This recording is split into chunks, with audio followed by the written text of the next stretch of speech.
Yeah. Guard, they on the mic tonight. News coming in left and right. Move better with the latest fight. Gene's got that insight sight. Champions rise and they fall. Wire to wire, got it all. Every move in every brawl. Tune in for the curtain call. Wrestling talk all night long. Catch the latest match and song. Ring the bell, let's get it on. Every story bright and strong. In the ring they clash and roar. New rivalries and so much more. Titles change and legends lore. Hey, what is poppin', y'all? It is your boy, Guard-E3, and welcome to the Meaty Boyz podcast. We're coming to you live on a Saturday night. I almost said Saturday night out of habit, on a Saturday morning. And of course, joining us today is the greatest co-host of all time, Mo Better. How you doing, Mo? I'm doing great on a Saturday, getting ready to talk some wrestling. No, absolutely. And it's a great day for wrestling, Mo. We got some fun AEW topics, some fun WWE topics, but we're gonna start a little differently, Mo. And this was kind of like an idea that we kind of ran by earlier. And Mo, you know, we're both so down to do it. We're gonna start off today talking some independent wrestling. So I don't know. I know I've talked about it a couple times on here. I myself am trying to train to become a professional wrestler, and tonight is one of the biggest events of the year for the company I'm training with. So I thought we'd have a little fun, talk about the card, give it a rundown. So welcome to your Brew City Wrestling pre-show. Let's do it. But you know, first I gotta show off this poster real quick. If you are in the Milwaukee and Waukesha area, it is at the Elks Lodge. If you want to do, there's 5 different meet and greets tonight. There's Carlito, Dijak, Colt Cabana, Tito Santana, and Greg the Hammer Valentine. They're all going to be at the Elks Lodge in Waukesha tonight. Get there at 6 p.m., $20 per meet and greet, and you can meet a couple of WWE Hall of Famers and Greg the Hammer Valentine and Tito Santana, and the other 3 guys still active, and they'll actually be in action later that night. I know it's exciting to see names like that coming to a smaller town because they don't come around often. It's pretty awesome. 2 WWE Hall of Famers. Carlito, like you said, still very active. The other guys are really active. But yeah, I, as a wrestling fan, I would love to meet Greg the Hammer Valentine, Tito Santana, just pick their brains, or listen to some of their stories, because they've got 1,000 great stories. So I would love to meet them and have a conversation with them. No, absolutely. And just like all of our other, we do this too for pay-per-views like SummerSlam, for like WrestleMania, for just any upcoming pay-per-view. We'll go through and we'll walk through the match card and have a little fun, predict winners. We're all going to do that tonight too. I got the entire match card. There might be a few surprise matches tonight, but for the most part, we got the match card for tonight. And naturally, you know what we're going to do?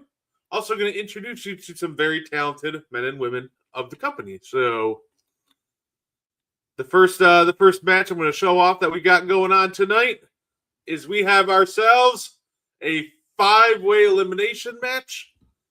We got Rose St. James versus Chucky Bates versus Bobby V versus Joseph Blaine versus Giovanni DeFalco. And the winner will be challenging the winner of a match later that night for the Heritage title. Now, granted, that match will happen most likely, down the road, not on the same night, but thought a little fun. Mo, 5-way elimination match. Who do you think pulls this one off tonight? I'm here for it. You know what? I'm I'm leaning towards either Rose or Chucky. For some reason, I'm drawn to Chucky. I'm going to say Chucky finds a way to weave through the other four competitors and come out with the win. Hey, you know what? It's always a great choice. That's for sure. Chucky's going to be highly motivated. He is coming off of a loss last month in a very brutal kendo stick match. But you know, I gotta roll with my guy, Mo. I think I know the winner of this one. It's going to be a good one, but I got to ride with my guy, Rose St. James, number one contender for the Heritage Champ. Okay. I say, but hey, these are all still some great competitors. Joseph Blaine, he's smaller. He's one of the more high flying athletic guys you'll see on the indie scene. Fantastic. And look, Giovanni, he's tall, but he can move around. He can move around for a guy his size. So he's very tall, but he's very quick. So this should be an interesting one. I think this is going to be a banger to start it off. So I'm just excited. And like I said, if you're a wrestling fan, you got to get down there, get your ticket, enjoy this. This match will set the pace, set the tone for the rest of the night. But I'm excited for it. 5 men. That's the crazy part. It's almost like a mini brawl, if you will. So it's going to be entertaining to see all those bodies moving around in that ring. Every man for himself. It's going to be fun to watch. And look, I get it. I'm sure Rose looks like he could be a problem. But don't sleep on Chucky. Don't sleep on none of the other competitors. Like I said, I think it's going to be a banger. No, absolutely. And then why not, lead into that first attraction match of the night, because the Heritage Champion will be defended as Gunnar Wicks will be wrestling former WWE superstar and current MLW superstar Donovan Dijak. If anybody ain't familiar with Dijak's work, go back and watch NXT Stand and Deliver from Philadelphia, WrestleMania 40 weekend. Had arguably the best match on that card within that triple threat. But you're not going to meet a lot of guys that have the size and intensity as Gunnar. He's big, he's fast, he's strong. Mo, do you think it's going to be Dijak and all his experience, or does Gunnar walk out with that BCW title?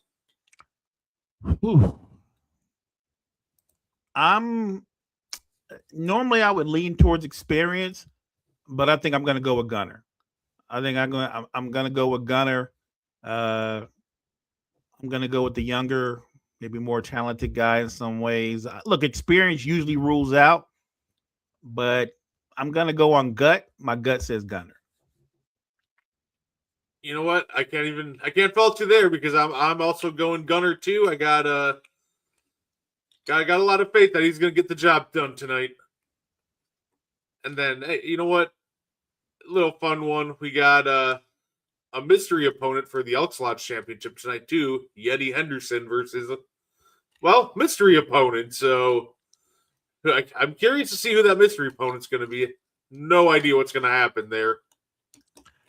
Yeah, so because it's a mystery opponent, it's hard to pick. But since we're going to do it that way, by default, I'll probably take the champ. To beat a champ, you got to beat the champ. I don't know who the mystery opponent is, but we know who the champ is. Yeah, absolutely. It's Yeti's a character. He's big and he's very powerful. So he's just a very tough opponent to knock off. Then naturally, we got ourselves a women's championship match tonight. Got Raven Radix versus Nicole Rebuti. Like I said, I'm not going to lie too. Still, side note, Raven Radix does have some of the coolest shirt designs I've seen in a minute. I'll say I plan on going on her Pro Wrestling Tees, site and buying a couple myself. But that's dope. Let's say you got the champ, or you got the challenger in this one, Mo. Yeah, I don't want to be the ultimate front runner. And these performers better than I do. So I'm gonna always lean towards the champion. It's it's harder to beat a man than to beat a guy chasing a man. But I'm gonna respect the champion, and I'm gonna go with the champ. You know what? That's fair. I'd say Raven Radix has been a fighting champion that entire reign, so I'm gonna go with the upset though. I'm gonna predict that we get an upset tonight and a new champ in Nicole. It's gonna be a fun one, but hey, Raven's gonna be a tough one to knock off. So we'll see what happens tonight with that one. And then the last two matches that are advertised might have a couple surprises for you. Normally he does. We get Carlito, our old friend Carlito. Obviously, most recently seen on WWE television as part of the Judgment Day. He is taking on Aiden Grimm. Aiden Grimm won a very brutal kendo stick match, defeating Chucky Bates last month. And Frankie DeFalco came out, the promoter of the company, and thought he needed to be knocked down a peg. So we're bringing in the veteran to try to teach Aiden a little respect here. So, Mo, do you think this lesson in respect works? Is it going to be Carlito, or does Aiden get away with one here? Hey man, Carlito has seen it all. Yeah, his resume speaks for itself. If they brought him in to take the young man down a peg, that's interesting. But if they brought him in to do that, then that tells me the powers that be said that this young guy is up and coming and he's a problem. I'm going to go with the young guy. I'm gonna go against the experience, against the veteran, and I'm gonna take Aiden. Hey, you know what? That is fair. As cocky as he is still supremely talented. He is tough. Being able to go toe for toe with someone like Chucky in a kendo stick match and come out victorious is no small feat. So, yeah, you know what? But I think I'll pull with Carlito here. I've always been a big Carlito guy, so I'll pull with the experience on this one. And then the main event. This will be a fun one. I'm super excited about this. So the backstory about these guys. So Dysfunction is your current Brew City World Heavyweight Champion. He's the most decorated superstar in all of BCW history. Last month, Big John Crawley won a number one contendership match to qualify for this match. But he did used to have a beard, which after the match, Dysfunction attacked him and cut off his beard. Oh, wow. So Big John Crawley's going to be out for some revenge for that humiliation. And just to, spruce things up, we had indie legend Colt Cabana, current AEW / Ring of Honor, star. So we got ourselves in the main event tonight, a Brew City World Heavyweight Championship triple threat match. So do you think it's Dysfunction, Big John Crawley, or Colt Cabana? Look, the guy just shaved off Big John Crowley's beard, so he's going to be coming for bear. I have a lot of respect for all the Ring of Honor performers, but I'm sorry. Again, that's going to be my theme today. I'm rolling with the champ, Dysfunction. I think Dysfunction's going to find a way to walk out with that belt. I wouldn't doubt it. I would not doubt if Dysfunction walked out with that belt. I'm gonna, you know what? I'm gonna go with the big guy who wants revenge. I think Big John Crawley's angry. He was gonna want his pound of flesh, and I think he's gonna get that in the World Heavyweight title tonight. Save, figure have some fun. Talk about some of the matches they're gonna have tonight. Like I said, we'll get there at 6. For $20, you can get pictures with all these different guests, and then the showtime starts at 7:30. So, like I said, hopefully we see you guys there if you're in the Milwaukee and Waukesha area. Now, this is almost like a perfect segue into kind of the follow-up discussion, because Mo, is it just me, or is it kind of weird when people sit there trying to I see a lot of lately. I've been seeing a lot of people kind of going up there, like about these AEW stars and going, oh, come back home to like, John Moxley to Mercedes Moné, and I'm just kind of like, why? Why do we want every big name in like one company, like in WWE? Like, I don't know, Mo. To me, it's always been a little odd to me. Like, for example, when people are like wanting Dean Ambrose back, because it's like, dude, John Moxley's just clearly the better character, and he's happier over there. So, is it just me, or do you also find it weird when people are just trying to herd everybody back into one company? Yeah, I think it's weird. And I think it's short-sighted to be that way. Like, let's mash everybody back to WWE. When people go out of their way to try to do that, I feel like they're just trying to, you disregard how popular and how impactful AEW as a company has been and what they've done in their pay-per-views.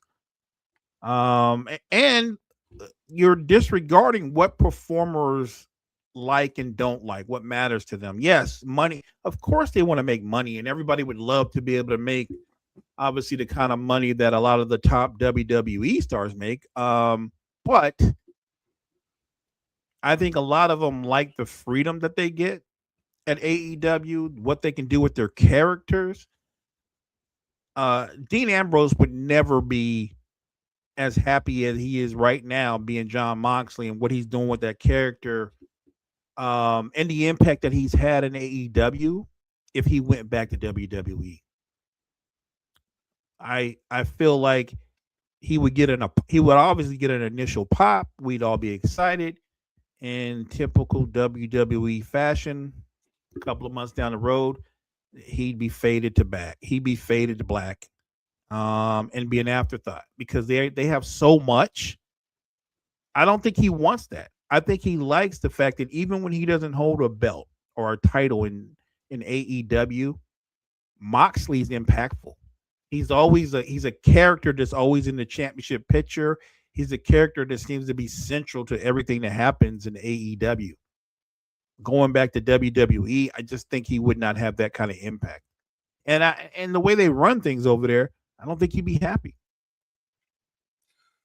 Yeah, I was gonna say, like, I know obviously when he left in 19, that was kind of part of the issue. Just it was almost like too corporate, wanted that more creative freedom.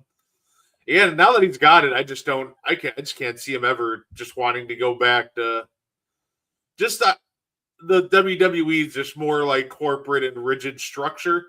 Right. Like he just seems a lot happier when he's just freed out. So, like I said, I get like wanting to see your favorites, but like all I'm saying is this: if you like Dean Ambrose, go watch John Moxley in AEW. If you like Sasha Banks, go watch Mercedes Moné in AEW. Right. Like you can follow your favorite superstars to other companies. Like tribalism with wrestling has always been so weird to me. Like there's like a million companies out there. Go enjoy them all, or don't bash others for enjoying other companies. and ask Dean Ambrose, ask Mercedes Moné, ask Tony Storm how much happier they are where they're at right now. Yeah, no, absolutely. I know I'm looking forward. I know they have pay-per-view coming up with All In. I'm definitely looking forward to that. It looks like they're teasing it, by the way, Mo. There's rumors that we could be getting a couple familiar faces at All In the New Day. It looks like they're putting Swerve Strickland in the trios division, and he needs a couple of guys. There happens to be a couple of guys on the market. Would you be excited for Kofi, Xavier, and Swerve Strickland trio if that's the route they went at All In? Here's the weird thing. I actually would be. I think the fact that AEW has the trios division, which by the way, brilliant idea. It's not a new idea, but it's the fact that they actually use it. They used to do the 3-man championship way back in the day. I think in World Class Championship Wrestling, but I love the trios division, but it gives Swerve a couple of guys that can have his back and vice versa. It also breathes new life literally into the New Day. You know what I mean? Like maybe not, they're not going to be big in the tag team scene, but they could be huge in the trio scene. They can still have an impact. So I'm actually kind of excited because let's be honest, the last year or so with the New Day and WWE, man, that was painful to watch. That was just rough stuff. Yeah, it feels like that. Obviously, that they'd almost benefit the most from having that extra creative freedom. Because clearly at the end, WWE just did not know what to do with them, and it showed on TV. That's for sure. Like they tried to put them on TV, but they didn't know what they were doing.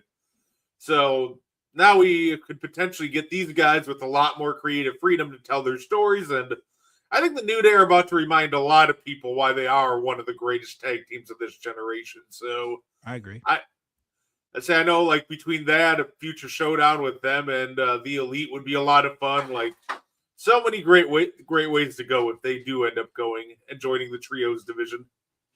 Yeah, I think I like that. I like I said, depending on how AEW plays it, I think it just breathes a lot of new life into the New Day and what they could do.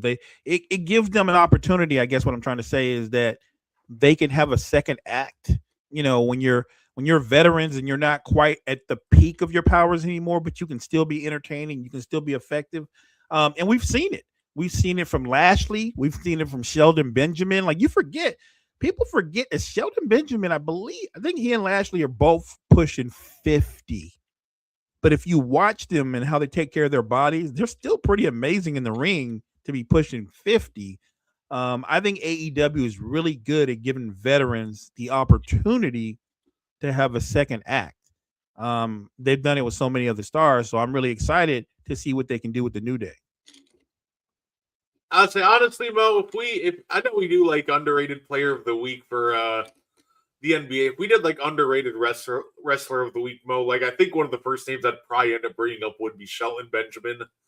The fact he hasn't gotten more like championship run is low key kind of annoying because he's been such an underrated performer throughout his entire career. You will not, if we ever do, maybe we'll do that. You just came up with a great idea. Maybe one of these weeks we will do a show and say top 20 underrated performers in wrestling history. I'm with you on Sheldon Benjamin. I thought Sheldon Benjamin, and this is I'm going way back now to the early days when he and was it Charlie? Oh, Charlie Haas.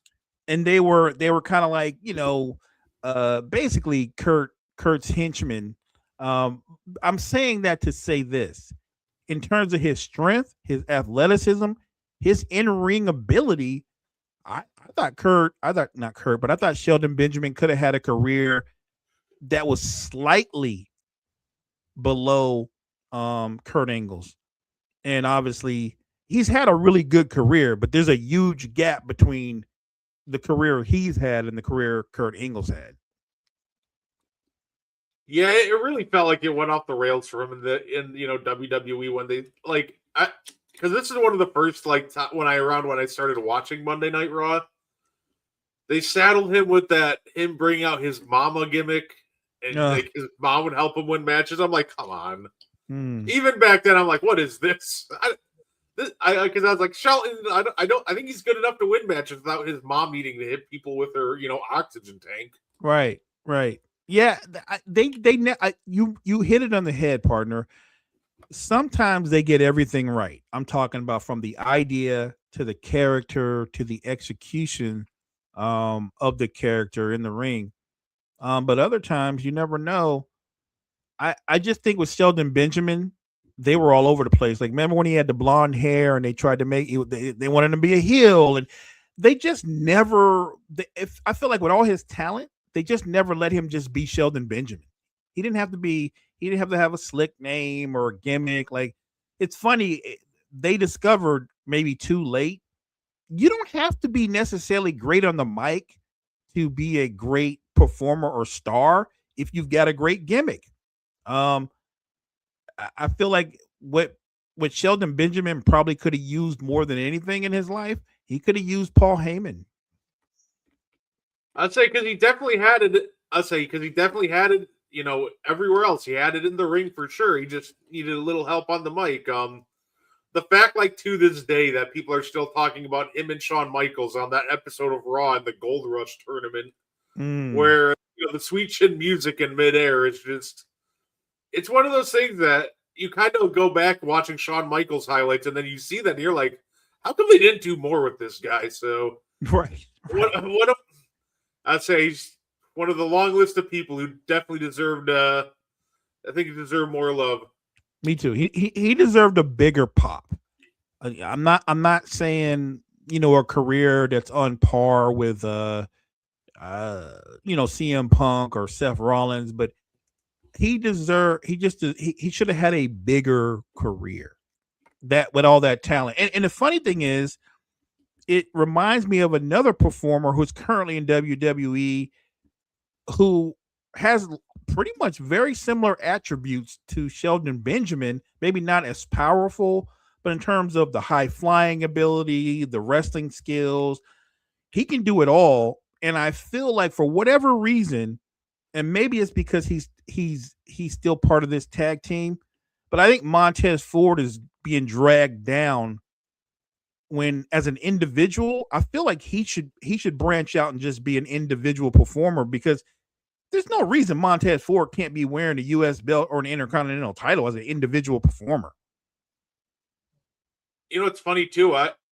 I think also, like, Dawkins could very easily be a individual champ. I think Montez. I don't disagree. I think Montez Ford has like a higher ceiling in the sense that I could see him being a world champ, whereas I could see Dawkins just being a really fun, like, mid card, monster, just winning the U.S. and Intercontinental championships. Yeah. By the way, that's everything you said. Spot on. I don't want people to think that I think Angelo Dawkins couldn't have a good career outside of the tag team, because I think you're right. I think Angelo Dawkins, he doesn't have a higher ceiling, but he can do well on the mid card, be it winning a U.S. belt or being a tag team champion with a whole nother person. Do you know what I'm saying? Like, I think he's lined up to be a mid card star. You're right, though. Ford obviously has a much higher ceiling. I could see him being a main eventer at WrestleMania or something like that down the road. I think about this. They were gone for like a long period of time, right? And then they come back. They're fighting against the Vision, blah, blah, blah. They win the belts, finally win the belts back again. And you're thinking, okay, WWE just gave the Street Profits the belts back. They're going to get a big push. They're going to get this run. How long they hold the belts? A week and a half? Like, they held the belts like a hot minute and took them right back off of them. Like, I'm like, they treat the Street Profits like garbage. They get no love. Like, what was the point of letting them win if you were just going to turn back around and take the belts from that? That didn't make any sense at all. It's funny. I almost feel very strongly and similar about another guy on the roster right now, Carmelo Hayes. Like, oh god, why did you even call him up from NXT if this is what you're gonna do with him? I'm glad you brought his name up. They're just abusing him. Say, I get like wanting to call him up at some point. It makes sense, but like, could you at least wait until you had a story in place for him? Like I have no idea what they're doing. Like, I understand for a while they were doing the whole like veterans trying to teach the young kid respect sort of thing, but yeah. And at some point we can just kind of pivot to doing some more fun, like Carmelo versus Trick matches. Like, I'll take one of those. And that's the weird part. They called him up, and you would agree, Melo is definitely talented enough to be a mid-card star. I don't know if I should even limit him to that. I think Melo has the kind of potential to where he could be a main card star. Like, he has that kind of talent. I'm just talking about everything that he has going for him. And they brought him up, but then they turned around and they brought up Trick and they brought up Oba. And I feel like by bringing them up, and not to mention, I don't want to leave him out, Javon Evans, I almost want to say this in a weird way. I think they brought maybe a couple of guys up too soon, because it's easy to get forgotten about with how Trick and especially Obafemi generate and resonate with the crowd. Sometimes it comes down to that. Like, for whatever reason, fans like who they like or they're drawn to them. I feel like Melo's getting kind of like forgotten, and he shouldn't be because he's so talented. Again, I guess this is what you call rich people problems. WWE has such a wealth of talent. We're talking about Carmelo Hayes should be more than what he is. Well, I feel the same way, by the way, about Dragunov. I think that Dragunov, as talented and as rugged as a performer that he is, they brought him up and then he got stagnated. Of course, he got injured, but they still don't know what to do with him either. Their WWE starting to do something that WCW did for years. They have a range of young up and coming talent, but they don't want to push them, and they kind of keep them stagnated because they keep the same 6 or 7 guys at the very top. That's actually true. I would warn them, you don't want to go down the path of WCW and holding on to your older stars too long. You gotta find some balance. It's okay to let one of the younger guys come up and be a champion, even if it's just for a little while. I think it's okay to shake things up. Don't get me wrong. I'm not saying Roman Reigns is done or Rollins is done or Punk is done. And obviously these are some of the older stars. I'm saying, what would be the harm of letting a CM Punk or a Roman Reigns compete against a Carmelo Hayes or a Trick? I'm not saying they have to beat CM Punk. I think that if Carmelo Hayes wrestled CM Punk and he lost, I think he would be elevated from wrestling CM Punk because I'm pretty sure Melo would put on a good showing. He might not win, but my point is, I think that's another way to elevate your young talent instead of having them sit in purgatory doing nothing. Like one of the guys that I always talk about that I enjoy is Dom. I enjoy Dom. I enjoy Dirty Dom. He's got that. He's developed that character. He's actually gotten even better in the ring. But I'm looking at Dom, and Dom gets the pop, and he gets the opportunity that he deserves. I'm just wanting that same opportunity for a guy like Dragunov, for a guy like Melo. I don't want them to be forgotten about because they're so talented. This is the frustration of the guys that are coming up in the WWE universe. You want to be there, but you would rather have the freedom, I believe at least, they'd rather have the freedom that Khan and company allows performers to have in AEW. It's one of those things too. I feel like it's funny because, for the longest time, fans were clamoring, "Oh, more long-term storytelling, which is a great thing. But now it's almost like they're focusing too much on long-term storytelling, like extending the same feud out for way longer than its expiration date. And I think that's maybe a kind of an issue. Like, honestly, I don't know about you, Mo, but I kind of, don't think they have enough mini feuds for the champs. And I think not a lot of your fun challengers, like your fun one-off challengers, like where Carmelo would come out and challenge, Punk or something, etc. But it's been like the same rotation of challengers, like Gunther and Randy for Cody. Punk's just, Roman's just bloodline, Punk and Rollins ring. So, well, now we're moving on to LA Knight, which is another match we've seen before. We're going to have one off. Let's give it to the young guys. Let's see what a Carmelo Hayes has if you put him in the main event of, Clash in Italy or something like that. Like I said, if we didn't have those little short feuds, we never would have gotten stuff like Rock versus Hurricane, which was a lot of fun. That was a lot of fun. I'm glad you brought that up. I remember that. That was actually surprisingly very entertaining. I like that you point out. I love that mini feuds. You're right. That gets forgotten about. Everything doesn't have to be a blood feud from somebody you've hated for 18 or 20 years. Yeah. Put some of your younger guys in there. Even if he doesn't win, by the way, I'm perfectly fine if somebody puts Dom up against some of the bigger guys because I think Dom would still perform well. Whether he won or not, the match would be entertaining. I just want that. Matter of fact, here's the guy that nobody talks about. But you look at him, and I was trying to figure out his wrestling pedigree or his skill set, but watching him more and more, and I'm talking about JD McDonough, his skill set, I'm just talking about his wrestling skill set, how he moves and goes about in the ring.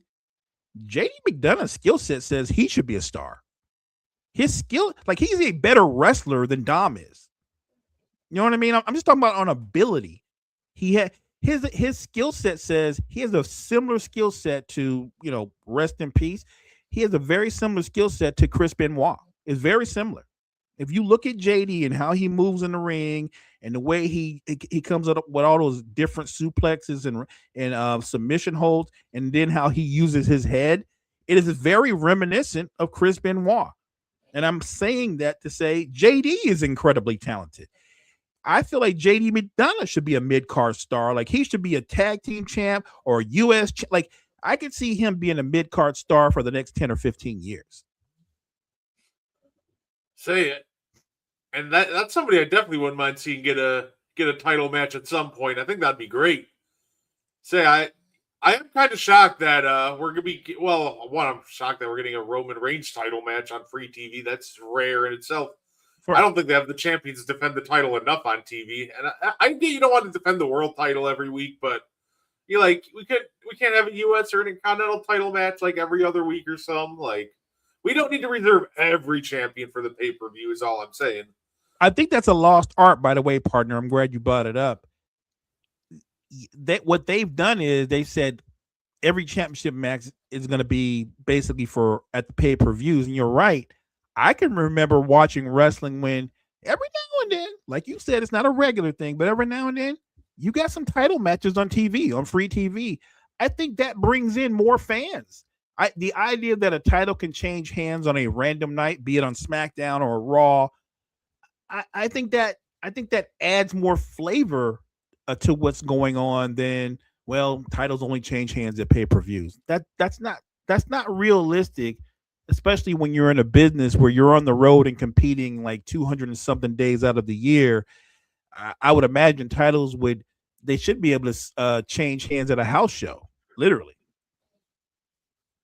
Hey, they infamously did that once with the WWE title. Kevin Nash beat Bob Backlund at a house show for the WWE title. They did. Nobody respects poor Bob. He's so, you know what? Bob Backlund is so underrated. He's so underappreciated.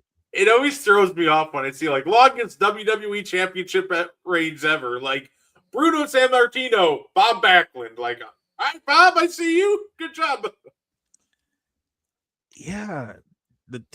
And the thing about Bob Backlund that I'm going to give him credit for, he wrestled everybody. And I'm talking about like not randos, but the you name a tough wrestler. Name a tough wrestler. Bob Backlund took on Jimmy Snuka, Don Morocco, Greg the Hammer Valentine. You name it, he took him on. Bob Backlund was he would be the epitome of a fighting champion. I'm never gonna knock Roman Reigns because I'm a huge Roman Reigns fan, but Bob Backlund fought a lot more championship matches than Roman did. Like Roman, it seemed like he has a couple of really big matches a year. Bob Backlund seemed like he had them every other month. They didn't give him a break. So yeah, hey, you know what? I am happy that they're giving us a couple of title matches in the couple weeks. Next week we got Kevin Owens versus CM Punk on free TV for a title. I'm looking forward to that. That'll be a fun episode of SmackDown, and we're getting Roman Reigns versus mystery opponent, whoever wins the Lucha tournament in Mexico City. I think it'll be Penta, and honestly, a Roman Reigns versus Penta match sounds like a lot of fun to me. I think that would be an amazing match. And I think Penta would have Roman on his heels a lot of the match with his speed. That would be entertaining. I feel like because they're doing this weird, lame storytelling that somehow, some way, LA Knight is going to enter the match, but he's going to enter the competition wearing a mask because, you don't know who that guy is. But he'll have the same moves as LA Knight. You know what I'm saying? I think that guy is going to end up winning. The guy that nobody knows who it is. Then it's going to be LA Knight and he takes off the mask. Everybody's going to be shocked except for me because I see where they're going with this. I just want them to hurry up and get the match out the way. Let's get LA Knight, Roman in the ring, get the match out the way, then we can move on. I'm exhausted. I'm exhausted. I feel like LA Knight's been whining for 3 years. Just give him a title match so we don't have to hear it no more. I was gonna say it sounds like that. I'm guessing that Money in the Bank is where that happens. We'll get through this next one, at the Raw in Mexico City, and then we'll probably get Roman versus LA Knight at Money in the Bank, which I don't even know. I'm not thrilled with what they're doing with the bloodline. It doesn't feel right. Is it just me, or it doesn't feel right? Something's not right. Like, I get that Roman wants to reform the bloodline, but it doesn't feel right. Like maybe it's because Jimmy and Jay aren't what they were. Like, because Jay seems like Jay's focused on Jay, right? Like Jay wants to be the man. So you can, like, everybody's looking at Solo and Jacob Fatu. I think the guy that Roman's going to have problems with that, we don't foresee coming, it's going to be Jay, because I think Jay's looking out for Jay. I think that, and that's going to be the total problem in the bloodline, that Jay's got an agenda. I think Jacob's got an agenda. Solo's got an agenda. How is that going to work when you've got all those dudes and they're with you, but all of them are going, I want your title. I'm not really trying to help you. I want your title. Like, how are they going to function as a unit when they don't even trust each other? Like, Jacob respects Roman, but I don't think he trusts him. He doesn't trust Jimmy and Jay for sure. He damn sure don't trust Solo. Solo don't trust none of them. None of them. I think the only one that everybody can trust is Jimmy. Jimmy's like everybody's buddy. If there's one guy you can trust in the bloodline, is Jimmy. But everybody else has their own agenda. I enjoyed the bloodline the first time around. I did. I just don't know. I'm not saying you can't go back to an old formula, but if you're going to do it, you need to do it in a more creative way. Because I feel like this version of the bloodline so far seems very fractured and awkward. It's not even about, for me, whether Roman keeps the belt or not. Like, I'm sure down the line he's going to lose to someone. It's probably going to be one of the big three or big four, whoever that may be. I mean, in a perfect world, I'd like to see Roman Reigns take on Obafemi somewhere down the line. But I don't think that's going to happen anytime soon. I'm thinking, sadly, that they're going to stretch out this bloodline story for a while, which is sad, because I think it's already kind of sputtering. Yeah.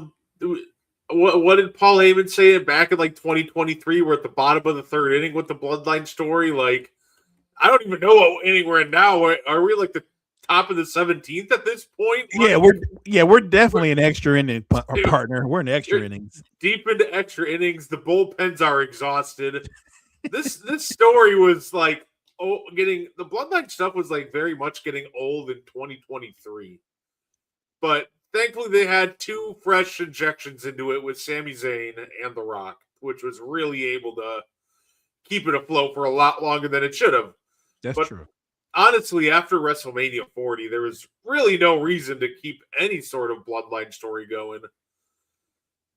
Well, I get the mini Solo feud, but after the Netflix on Raw, it definitely just for sure should have been done. Everybody goes their own separate ways, but yeah, they're just continuing to ride this story, and it's like, dude, we know what you're doing. You need a 5v5 matchup for War Games, so you're just very clearly trying to stick these guys back together. Right. So you have a War Games team.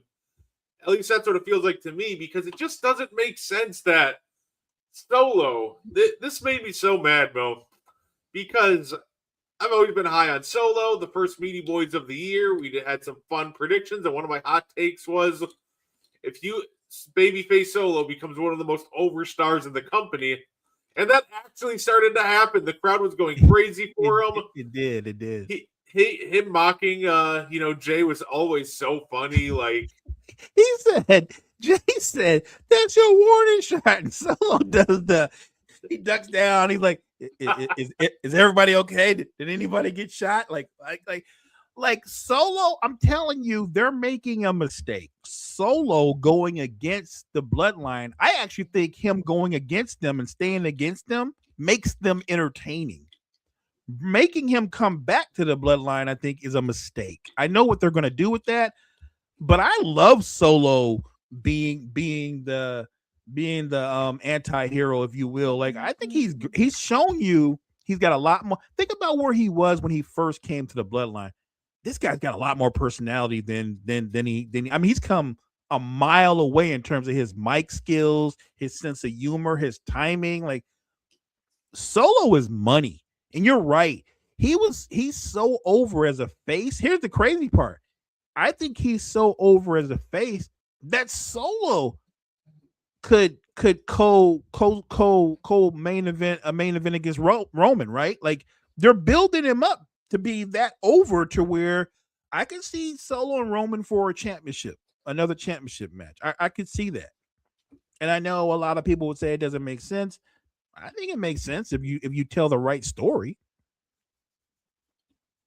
Yeah, and like I said, I think that I don't know what they're doing with this. Like I said, I genuinely just feel like they just realized that they have to do another War Games match, which, by the way, it's okay to retire War Games for a few years. You don't need it every year. Agreed. Like, it's starting to go the same route that the Hell in a Cell pay-per-view, where you're just like, okay, another Hell in a Cell match, but also, why do I care if, Randy Orton and Sheamus are fighting in Hell in a Cell? The feud doesn't make sense, but, like, and it also leads to problems like this. Like, you had to, like, you're running a real tightrope here. You could very, very easily screw up Solo's momentum right now. Mm-hmm.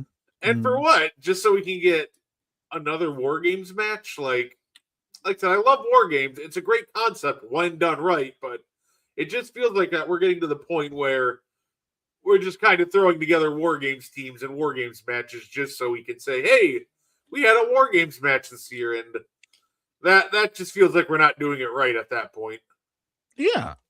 I feel like I don't know if Triple H and company are doing coming up with all the creative ideas, but I'm starting to feel like, and I'm sure a lot of fans might feel this way, that maybe TKO has a little bit too much say. You know what I mean? Like, because there's running wrestling as a wrestling business, and then there's just running it as a business. And I think TKO they're just running it as the best way to make money, right? Like, we could give a damn about all the other stuff. We just, what's the best way to make money? I think they got way too much input because they don't know the sport. They don't know the sport at all. Yeah, it's unfortunate. Like, it feels like they kind of missed. It just feels like they missed the point on these things too. Like, obviously, War Games was exciting when they first brought it back because we hadn't seen a War Games match in forever. But like, the following years, it kept being exciting because they took the time to slowly build these stories in advance. And now we're just starting to get to the point where, hey, let's just throw the bloodline together real quick for a couple weeks so we can get through this. So yeah, I guess to be fair though, I'm not gonna lie, I've never been a fan of straight up theme pay-per-views. The only theme pay-per-view in my head that makes sense is Money in the Bank. That's the only gimmick match pay-per-view that works because the concept works. It's my favorite because I think Money in the Bank is sneaky good because it's twofold, right? You get the eventual winner, but because of you don't know who it's going to be and they get it, you don't know when they're going to I love every aspect of Money in the Bank. To me, the Money in the Bank when I'm with you makes the most sense because that can be very cohesive to go into a storyline because you're like, oh, and the winner of Money in the Bank was Angelo Dawkins or whatever, and you're like, when is Dawkins gonna come running down to that ring, right? Like I've seen it executed to perfection a couple of times, and I've seen it kind of blow up another time. But yeah, when it's done right, I love Money in the Bank. Yeah, and but yeah, just to me, all the other ones, though, don't make a lot of sense. Like, even when they were running, for example, like the TLC pay-per-view every year, like, there's only so many ideas you can bust out in a TLC match, and I don't think you really just want to run through them like within 3 years, because you're obligated to have two TLC matches a night, or say it's like Hell in a Cell. Like, you got to run out of ideas because now you're obligated to run a Hell in a Cell match every year. So, Right. like, to me in general, like, if it's not Money in the Bank, like, strictly like match themed pay-per-views just don't really work, because after a while you're just like, okay, like, you've done this 3 years in a row, like, why do I care if you're having another ladder match, like, whatever. No, that makes sense. I'm with you. I was gonna say, but yeah, Mo, that's really all I had for us today. Anything you want to add before we get up on out of here? No, look, you got things to do. You got things to do, partner. You got things to do. You are a wrestler, so you got things to do. I had a blast chopping it up with you. I had a blast talking about the matches tonight and who we thought were going to win. And of course, chopping it up about WWE. We had a blast, man. So I'm excited. I'm excited for you today. And I want you to have a good time out there, and I look forward to hearing about your experience. Absolutely. And if you're at the show and you see me there, you see me on TikTok or here, feel free to come up and say hi. I always love interacting and meeting new people. So like I said, I'll be lingering around. It'll be good. But yeah, the biggest thing I got to do, actually in all reality, is go eat. I just woke up, haven't eaten anything yet today.